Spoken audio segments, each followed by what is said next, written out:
Hozir BYD'chilar bilan Cherry'chilar ikkiga bo'linishadi. Qandoq bor, shundoq borini ko'ramiz. Ketdi. Bo'ldi. Akalar, hozir ko'rdinglar nima bo'lganini. BYD'chilar mendan rozi bo'lasizlar. Bu videoni BYD'chi akalarimiz tez jo'natinglar. Bekordan bekor bu mashinani men mashina tortib ketmadi. Chunki bu mashina 1,5 metrli turbina motor bilan jihozlangan, mashinani vesi ham o'zi og'ir. Endi siz aytishingiz mumkin, to'g'ri, mashina kuchli, lekin ustki ichki qismlarini sizlar bilan bitta ko'ramiz, o'zingizlar baho berasizlar, qaysi birini tanlaysizlar. Ketdi. Cherry mashinasini yana bitta eng katta pluslaridan bittasi saloni 7 o'rindiqli, BYD'nikiga keladigan bo'lsa 5 o'rindiqli. Undan tashqari Cherry mashinasining 4 ta sidenasida abagrev, rullarda ham abagrev bor. BYD'ga keladigan bo'lsa, uje 2 ta sidenada abagrev.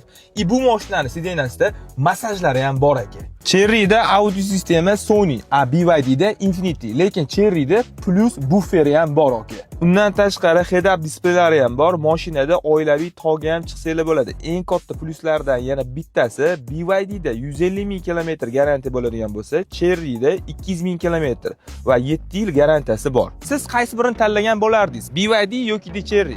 Ikkalovi ham bir-biridan yaxshi. Lekin tanlov sizning qo'lingizda.